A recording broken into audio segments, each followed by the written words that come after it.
வணக்கம். குருவருளின் வழிகாட்டுதலில் திருவருளை தேடுகின்ற இந்த பயணத்துல இன்னைக்கு நம்ம தீர்த்த யாத்திரையில் நாம் காண வேண்டிய திருத்தலம் மூலக்கோணம்.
ஏன் வந்துட்டு இருக்கேன்.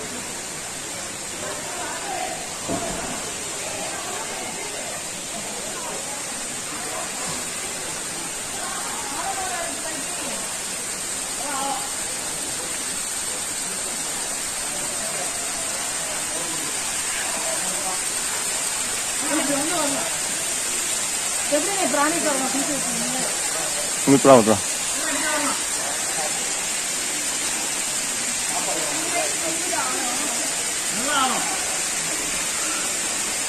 செருப்பு அவுத்து போடுறாங்க.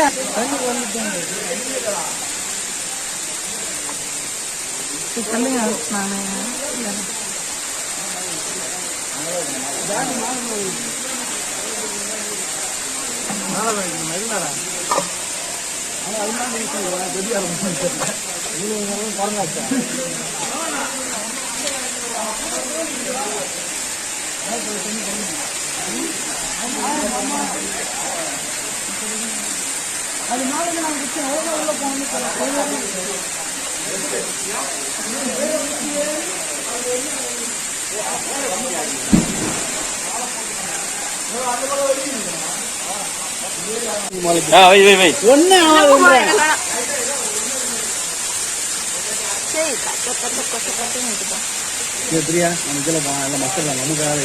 அப்படியா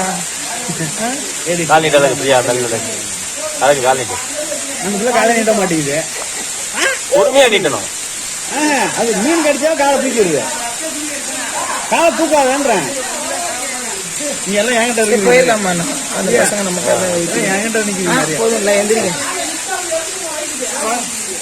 சரி, பேக்கை தூக்குங்க, நான் இறங்குறேன். அடுத்து யாரு? எடுத்துருக்கு.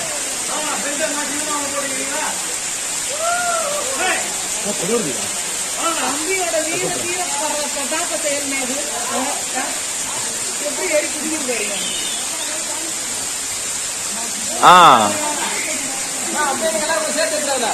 இருக்கு அப்ப இருக்க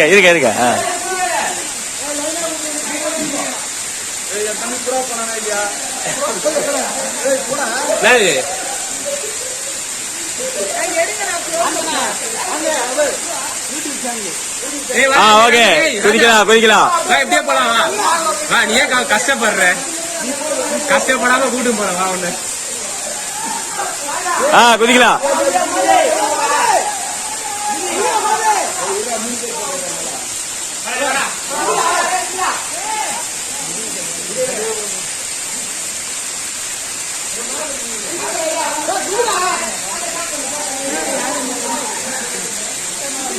இல்ல 3 பேர் ஒன்னா போயிட்டு அப்புறம் குதிக்கிறாங்களா? ஓகே.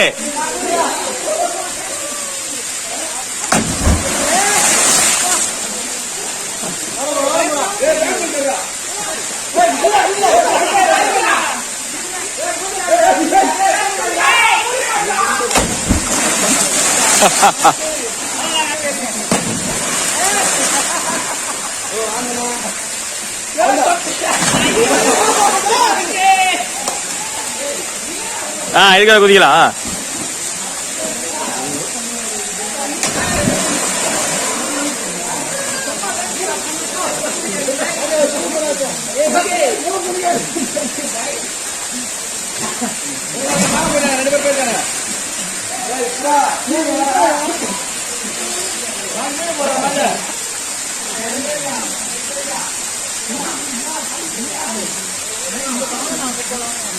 அவர் கூச்சோன்னு போயிடலாம்.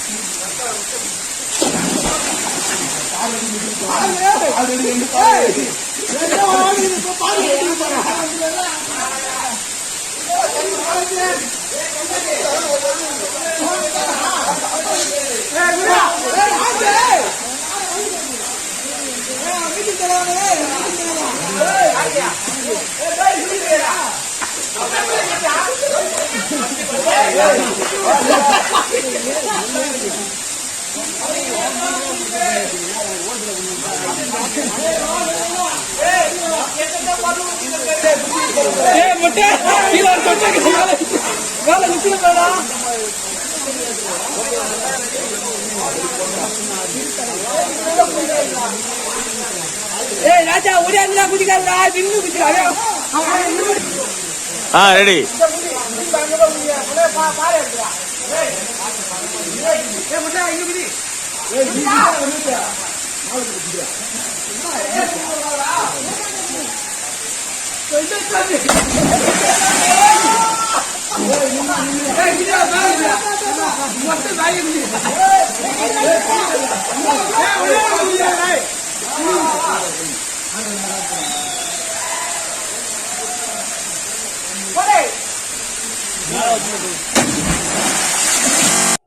டாக்டர் ஃபிஷ்ங்க அது எப்படி இருக்கு? இயற்கையான சூழ்நிலையில இருக்கிற டாக்டர் ஃபிஷ் நான் இங்கதான் பாக்குறேன். நார்மலா சென்னையில மொயாஜல்ல ஒரு ½ an hourக்கே 200 rupees கிட்ட சார்ஜ் பண்ணாங்க. ஆனா இங்க ரொம்ப ரொம்ப இயல்பா இயற்கையோட இயற்கையா இந்த டாக்டர் ஃபிஷ் நம்ம காலை அப்படியே பெட்டிக்யூர் பண்ணும். அது ரொம்ப ரிலாக்ஸா இருக்கும். அப்படிப்பட்ட ஒரு நல்ல பிளேஸ்ங்க இது. இங்க இருக்க சுவாமிக்கு பேர் என்ன தெரியுமா? ஜலலிங்கேஸ்வரர். அப்படி ஸ்டெப்ஸா போச்சுல, மேல ஒரு சன்னிதானம் இருந்ததுல, அங்க இருந்த சுவாமிக்கு பேரு சங்கமேஸ்வரர். அப்படிப்பட்ட திருத்தலம் இது. இந்த டாக்டர் ஃபிஷோட சுவாமி தரிசனம், பசங்களுடைய குதூகலத்தை பார்த்தது எல்லாமே எனக்கு புது அனுபவமா இருந்தது. ஆமா, இதெல்லாம் கிளைமேக்ஸ்ல வருமே, இது என்ன ஃபர்ஸ்டே சொல்றோம்னு பாக்குறீங்களா? கொஞ்சம் டிஃப்ரெண்டா இருக்கட்டும் தான். பாதி பேர் லென்த்தா இருக்குன்னு கிளைமேக்ஸ பார்க்காமே போயிடுறீங்க. சரி, விரும்புறவங்களுக்கு முன்னாடி காட்டலாம் தான். ஆமா, இந்த இடத்துக்கு எப்படி போறதுன்னு தெரியுமா? அத இப்ப சொல்றேன். பார்க்கக்கூடிய இந்த இனிமையான இடத்துக்கு சென்று அடையணும்னா கொஞ்சம் கடுமையா தான் நம்மளும் முயற்சி பண்ணணும். நாங்க எவ்வளவு தூரம் பயணம் செய்திருப்போம் அப்படின்னா கண்டிப்பா 11 கிலோமீட்டர் போக வர. அவ்வளவு கஷ்டப்பட்ட பயணம்தான். ஆனா அந்த கஷ்டம் இப்ப நீங்க பாத்தீங்களே, இந்த சந்தோஷமான நிகழ்வுகளை பார்த்த உடனே எங்களுக்கு துளி கூட இல்லாம போச்சு. சாமியை பாக்குறதுன்னா சும்மாவா? அற்புதமான இயற்கை எழில் சூழ்ந்த இந்த ரம்யமான பகுதிக்கு நாங்க சென்றதே இறைவனின் பேரருள் பெருங்கருணை தான் அப்படின்னு நினைக்கிறோம். சிங்கரிக்கோணாவில இருந்து இவர்கிட்ட தான் வழி கேட்டோம். அடுத்த ஃபால்ஸ் எங்க இருக்குன்னு. மூலக்கோணா இருக்கு, புட்டூர் பக்கத்துல இருக்குன்னு சொன்னார். சிங்கரிக்கோணால இருந்து புட்டூருக்கு 10 கிலோமீட்டர். நாங்களும் கூகுள்ல சர்ச் பண்ணி 10 கிலோமீட்டர் தானேன்னு போனோம். ஆனா போன பிறகுதான் தெரிஞ்சது காரு உள்ள போகாதுன்னு. 2 வீலர்னா ஈஸியா பயணம் பண்ணலாம், ஆனா காரு இந்த இடத்துல இந்த வழுக்கு பாறை முன்னாடியே நம்ம நிப்பாட்டிடணும். பொறுமையா நிதானமா நடக்கணும். எங்களுக்கு முன்னாடி போன கப்பல்ஸ் அப்படியே 2 வீலர்லயே நின்னுட்டாங்க. ஆனா பசங்க எல்லாம் கெத்தா போனாங்க, ஃப்ரெண்ட்ஸோட இருக்காங்கல்ல. அதனால எப்படி இருக்கு ரம்யமான இந்த மலைப்பகுதி. அவ்வளவு அழகான இந்த பகுதிகளை கடந்துதான் நம்ம கிளைமேக்ஸ்ல ஃபர்ஸ்ட் பார்த்த பகுதியை பார்த்தோம். இதோ குட்டியா இந்த ஓடையை கடந்துதான் நம்ம பயணம் பண்ணணும். மழை காலத்துல நிறையவே தண்ணி வருமா. இந்த நீர்ப்பகுதியை கடந்துதான் நம்ம செல்லணும். நிறைய பேரு இங்க நிறைய பசங்க தான் வந்தாங்க. ஃபேமிலியா வர்றவங்க யாரையுமே நான் பார்க்கல. இப்ப பாக்கியராஜ் இந்த இடத்த குதிச்சு உங்களுக்கு இதோட ஆழத்தை காட்டுறதுக்கு ட்ரை பண்ணிட்டு இருக்காப்ல. எவ்வளவு ஆழம்னு பாத்தீங்கன்னா, ஆமா, ஜாக்கிரதையா நம்ம காலை வைக்கணும், இல்லைன்னா பள்ளத்துக்குள்ள படார்னு விழுந்துருவோம். அப்படி ஒரு அருமையான பகுதி தான் இது. ஆனா ரம்யமா இருந்துச்சு. இந்த இடத்துல நடந்து போறது தனி சுகமான அனுபவம் தான். ஆமா, முன்னாடி பார்த்த சிவக்கொழுந்த பாக்கிறதுனா சும்மாவா? நோகாம நோம்பு கும்பிட முடியுமா? அவ்வளவு ஒரு அற்புதமான இந்த கேரக்டர் பாருங்க எப்படி இருக்காப்ல. இந்த கேரக்டர் எங்களோட வந்து எண்டு வரைக்கும் வந்துட்டு திருப்பி எங்களோட அப்படியே வந்தாப்ல. அவ்வளவு ஒரு நல்ல கேரக்டர். குட்டி நாயை தாங்க சொல்லிட்டு இருக்கேன். வாங்க இப்ப நம்ம இந்த இடத்த கூர்ந்து கவனிக்கலாம். என்னோட சேர்ந்து நீங்களும் இப்ப பயணம் பண்ற மாதிரி ஒரு அனுபவத்தை பெறலாம். இந்த குளங்கள்ல அப்படி காலை வச்சு போகும்போது நல்லாதான் இருக்கும், ஆனா மனசுக்குள்ள படபடன்னு இருக்கும். ஏன்னா காலு குத்துமே. அவ்வளவு நல்லா இருந்தது. ஒரு வித்தியாசமான அனுபவம் தான் இதோ. அப்புறம் இந்த மண் ரோட்டை நம்ம கடக்கணும். கிட்டத்தட்ட ஒரு 5 கிலோமீட்டர் ஃபர்ஸ்டே சொன்னேன்ல. 2 வீலர்ல போனவங்க ஈஸியா போயிட்டாங்க. ஆனா இந்த மலைகளை கண்டு ரசித்து நாங்க போனோம். சரி, இந்த இடம் என்ன இடம்னு பார்க்கலாமா? இந்த மலைப்பகுதி பேரு காஜாபத் அப்படின்னு மலைப்பகுதி. இந்த மலை ஆந்திர பிரதேசத்துல ஒரு நிமிஷம் இருங்க. இப்போ ஒரு வண்டி வரும், அதை உங்களுக்கு நான் காமிச்சுக்கிறேன். ஆக்சுவலா நம்ம அந்த இடத்த கடந்து ரொம்ப தூரத்துக்கு அப்புறம் அந்த கல்லெல்லாம் இருக்கும். இங்கேயும் மழை நேரத்துல நிறைய தண்ணி வரும். 2 வீலர்ல போறவங்க இப்ப எப்படி அசால்ட் அந்த பசங்க போறாங்க பாருங்க. இப்படி தைரியமா போறவங்களா இருந்தா நீங்க வண்டியை கொண்டு வரலாம். அப்புறம் ஒரு விஷயம், உங்க வண்டி நல்ல கண்டிஷன்ல இருக்கணும். இல்லைன்னா நிறைய பேர் தண்ணிக்குள்ள வண்டி மாட்டிக்கிட்டு எடுக்க முடியாம கஷ்டப்பட்ட பசங்களையும் நாங்க பார்த்தோம். சரி வாங்க இந்த இடத்த பத்தி இன்னும் நம்ம தெரிஞ்சுக்கலாம். ஆந்திர மாநிலத்துல இருக்கக்கூடிய சித்தூர் மாவட்டத்துல தான் இந்த இடம் இருக்கு. இப்போ ரொம்ப தூரம் கடந்துதான் இந்த ஊருக்குள்ள நம்ம வந்தோம். இந்த மலைத்தொடர் பேரு காஜாபத். இது நாராயணவனம்னு கூட சொல்றாங்க. அப்படிப்பட்ட இந்த ரம்யமான பகுதிக்கு ஒரு சிறப்பான ஒரு விஷயம் இருக்கு. என்ன தெரியுமா? இந்த இடத்துல தாங்க நம்மளுடைய அலமேலு மங்கை தாயாரும் ஸ்ரீனிவாச பெருமாளும் முதல்ல சந்தித்து கொண்டாங்க. எங்க? நம்ம முன்னாடி பார்த்தோம்ல ஃபால்ஸ், அந்த இடத்துல. அவங்க அங்கு சந்தித்துதான் நம்மளுடைய சீனிவாச பெருமாளை கல்யாணம் பண்ணிக்கணும்னு நம்ம அலமேலு மங்கை நினைச்சாங்களாமா. இப்போ நம்ம மாந்தோப்ப கடந்து இந்த அருவிக்குள்ள போனோம். நாங்க போறப்ப சீசன் இல்லைங்கிறதுனால மாங்காய் ஒண்ணு கூட இல்ல. ஆனா பிரம்மாண்டமான மரம் 2 பக்கமும். இடையில நம்ம ஜாலியா நடக்கும்போது மனசு குதூகலமா தான் இருந்தது. மழை பெஞ்சு இருந்த இடங்கிறதுனால கொஞ்சம் மண்ணெல்லாம் காலு நம்ம உள்வாங்குற மாதிரி இருந்துச்சு. நல்ல வேளை நாங்க போனப்ப சூரியன் எங்களை சுட்டரிக்கல. அப்படியே நல்ல ஒரு குளுமையான ஒரு கால சூழ்நிலைய எங்களுக்காக வகுத்து கொடுத்தாருன்னா பாத்துக்கோங்க.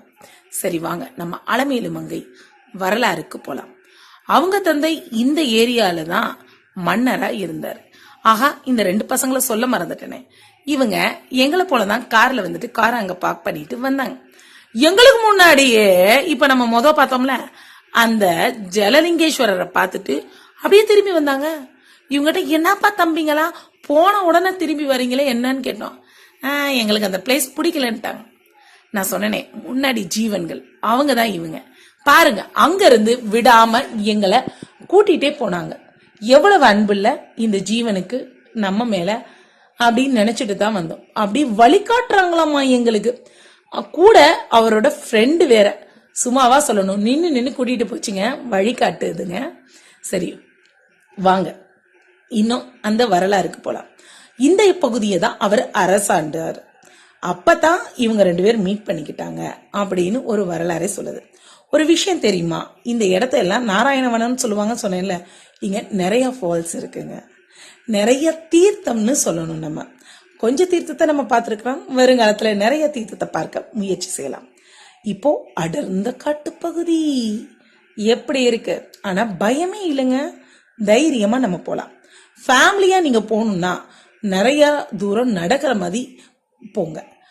ஜாலியா பேசிட்டு போனோம்னா நமக்கு நடக்கிற களைப்பே இருக்காது. அப்படிப்பட்ட ஒரு ரம்யமான பகுதி. அப்படி 2 பக்கம் இப்ப மூங்கில் காடு ரொம்ப நல்லா இருக்கும்ல. அந்த மூங்கில் காட்டுக்குள்ள காற்று சலசலன்னு வரும்போது ஒரு மனசு அமைதியாகும் பாருங்க, அது ரொம்ப அற்புதமா இருக்கும். அதை அனுபவிச்சா மட்டும்தான் தெரியும். அப்படிதான் நாங்களும் அனுபவிச்சுக்கிட்டே போனோம். இந்த இடம் மட்டும்தான் கொஞ்சம் சேரும் சகதியும் நிரம்பி இருந்தது. பரவாயில்ல, எங்க அண்ணனும் தம்பியும் வழிகாட்டுனதுனால சிரமம் இல்லாம நாங்க 2 பேரும் பயணம் செய்தோம். நல்லா இருக்குல்ல. இந்த மரம் அடர்ந்த மரம், பழைய மரம். நல்ல வேலை பாதுகாப்பா இவங்க காட்டுக்குள்ள இருக்கிறதுனால நல்லா இருக்காங்கன்னு நினைச்சுக்கிட்டேன். இந்த பூ என்ன தெரியுதா, இதாங்க பால்சம், காட்டு பால்சம். வீட்டுக்குள்ள இத்துணுண்டா வரக்கூடிய இந்த செடி காட்டுக்குள்ள சும்மா என்னோட இடுப்புயரத்துக்கு மேலதான் இருந்துச்சுன்னா பாருங்க. இப்ப நம்ம அருவிய நெருங்கிட்டோம். ஆமா, அங்க நிறைய பேர் பிக்னிக்கா வந்திருப்பாங்கல்ல, அவங்க சாப்பிடறதுக்கு தான் இந்த வாட்டரை எடுத்துட்டு போறாங்க. நான் யோசிச்சேன், இங்கதான் இவ்வளவு தண்ணி இருக்கே, இந்த தண்ணியை வேற எதுக்கு சமந்துட்டு போறாங்க.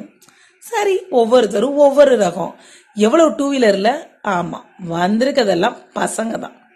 பொண்ணுங்கன்னு பார்த்தா நானும் எங்க அக்கா பொண்ணு மட்டும்தான், சுத்தி வர ஆம்பளை பசங்க 2 பொண்ணுங்க. எப்படி இருக்கும், வித்தியாசமான ஒரு அனுபவம் தான். ஆனா ஒண்ணு, நாங்க இருந்தது ரொம்ப ரொம்ப நல்ல பசங்க இருக்கிற இடம். அதனால யாரும் எங்களை கிண்டலோ கேலியோ பண்ணல. அக்கா அப்படின்னு மரியாதை தான் கொடுத்தாங்க. ஏன்னா இவங்கெல்லாம் நம்ம ஊர் பசங்களாச்சே. ஆமா, இந்த பாரத தேசத்துல எல்லாருமே மோசமானவங்களெல்லாம் இருக்க மாட்டாங்க. எங்கேயோ 2-3 கழுசடைங்க இருக்குதுங்கிறதுனால எல்லாரையும் நம்ம தப்பா நினைக்க கூடாது. நம்ம பாக்குற பார்வை கரெக்டா இருந்தா நிறைய பேரு நல்லவங்க மட்டும்தான் தெரிவாங்க. அதுக்கு இந்த இடம் எங்களுக்கு உதாரணம்.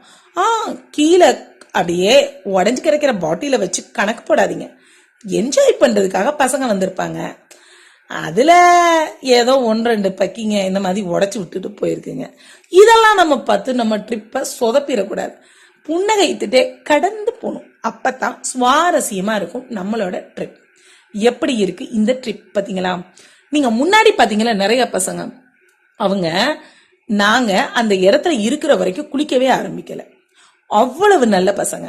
இவ்வளவு ஒரு நல்ல பசங்களை பார்த்ததுக்கு ரொம்ப ரொம்ப கடவுளுக்கு நம்ம தேங்க் பண்ணணும். கடவுளே நமக்கு வகுத்து வச்சிருக்கிறதுனாலதான் நல்ல மனிதர்கள் உள்ள ஒரு சூழ்நிலையோட நம்மள இந்த தீர்த்த யாத்திரையில பயணம் செய்ய வச்சிருக்காருன்னு எங்க டீம்ல இருக்கிற எல்லார்கிட்டையும் ஷேர் பண்ணிட்டே வந்தேன். நான் நடந்து வர்றதுக்கு தான் இவங்கெல்லாம் வெயிட் பண்றாங்க. ஆமாங்க, நான் பொறுமையா நிதானமா ஒவ்வொரு செடியா பார்த்து போவேன். எங்கேயாவது தெய்வீக மூலிகையில காலை வச்சுட்டா இந்த நோயன்றிய தாண்டி போனா கூட இவங்க ஒன்றும் சொல்ல மாட்டாங்க. ஆனா மூலிகையில தெரியாதனமா காலை வச்சுட்டா, அதனால அவங்களெல்லாம் சாமி கும்பிட்டுட்டே போறதுதான் என்னோட வழக்கம். இப்படித்தாங்க நாங்க முன்னாடி நீங்க பார்த்த பகுதியை வந்து அடைஞ்சோம். கீழே இருக்கிற ஒரு பகுதி, அங்கதான் நார்மலா எல்லாரும் போகணும். இந்த இடத்துல நிறைய பேர் ஸ்டே பண்ணியிருக்காங்க. ஆனா எங்களை பார்த்து ஒண்ணுமே சொல்லல. எல்லா மனிதர்களும் ரொம்ப நல்லவங்க தான். சூழ்நிலை தான் அவங்கள வேற வேற மாதிரி ரியாக்ட் பண்ண வைக்குது. எப்படி இருக்கு இந்த பகுதி பாத்தீங்களா? சலசலன்னு நதி, அப்பா மூலக்கோணா, ஏதோ ஒரு நதியோட ஸ்டார்டிங் பாயிண்டா தான் இருக்கும். இந்த இடத்துல நம்மளோட அலமேலும் மங்கையும் நாராயணரும் சந்தித்து கொண்ட நினைவுகளை மனதுக்குள்ள நிறுத்தி பார்க்கும் பொழுது இந்த இடம் இன்னும் ரம்யமா தான் காட்சி. இந்த பகுதி நல்லா இருக்குல்ல? நான் ஃபர்ஸ்ட் சொன்னேனே, முத நாங்க பார்த்த ஜீவன் கடைசி வரைக்கும் என்னோட வந்ததுங்க. குளிச்சு முடிச்சுட்டு நாங்கள் வர்றப்ப இவங்கள ஃபோட்டோ எடுத்தோம். திருப்பி எண்டு வரைக்கும் இருந்தது. அவ்வளோ பொறுமை. கடவுளுக்கு தாங்க தேங்க் பண்ணணும். ஏன்னா அவர் தான் பாதுகாப்புக்காக பல விஷயங்களை நமக்கு தர்றாரு. அப்படியே சிங்கரிக்கோணால நாங்கள் சாப்பிட்ட சாப்பாடு தான் இவ்வளோ நேரம் உணவே இல்லாமல் எங்களுக்கு சக்தியை கொடுத்ததுக்கு. அப்படி மனதுக்குள்ள நம்மளோட பெருமாளுக்கு தேங்க் பண்ணிக்கிட்டோம். அடுத்து இங்கேருந்து நாங்கள் போனது திருப்பதி. அடுத்த ட்ரிப்பில் பார்க்கலாம்.